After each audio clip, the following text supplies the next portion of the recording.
श्याम कपूर जी की छोटी लड़की रिद्धिमा की शादी थी। बड़ी एकता तलाकशुदा थी। उसकी एक बच्ची थी रिया।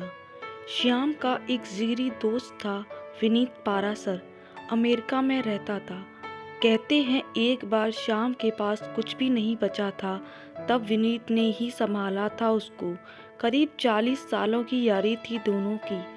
बच्चों से काफ़ी प्यार था विनीत को। विनीत जब भी इंडिया आता श्याम के यहाँ ही रुकता था।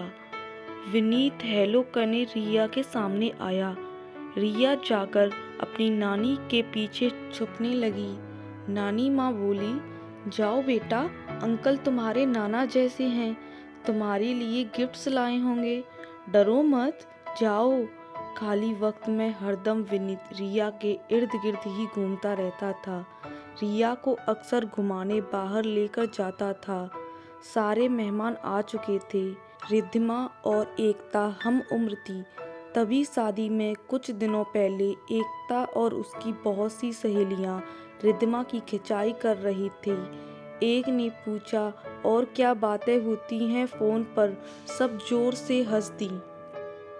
दूसरी बोली, किस हुआ या नहीं अब तक? तभी रिया बोल पड़ी, मुझे पता है कैसे किस करते हैं, अंकल ने सिखाया है मुझे।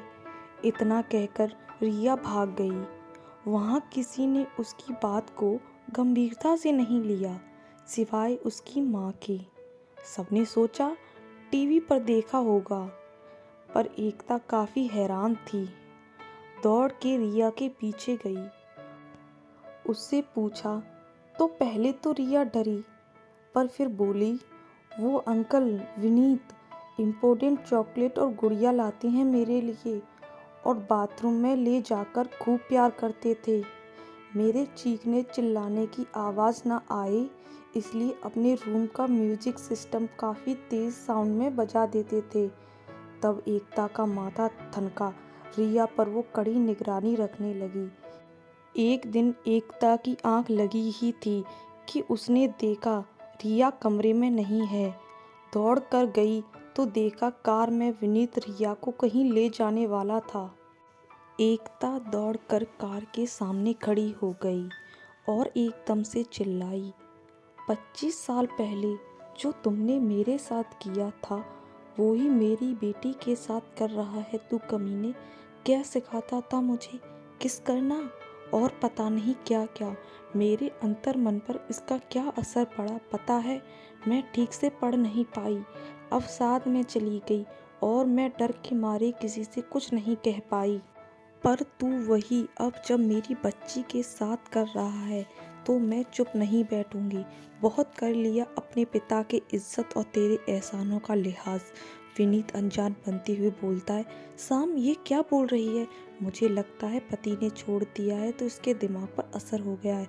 मैं 40 सालों से तुम लोगों से जुड़ा हूँ, कभी कुछ बुरा सुना है किसी से? कितनी मदद की है मैंने तुम लोगों की। पापा ये राक्षस है, दरिंदा है, आपसे दोस्ती की ओट में ये फ़ायदा उठाता था मेरा। मैं डर जाती थी, अब जब वही सब रिया के साथ कर रहा है तो मैं इसको माफ़ नहीं करूँगी। अगर आपको लगता है मैं गलत हूँ तो मैं अभी इसी वक्त ये शादी छोड़कर जा रही हूँ, एकता रोते हुए बोलती है। तभी श्याम आगे बढ़कर विनीत को एक जोरदार तमाचा मारता है और बोलता है, निकल जा यहाँ से आस्तीन का सांप, वरना पुलिस बुलाऊंगा।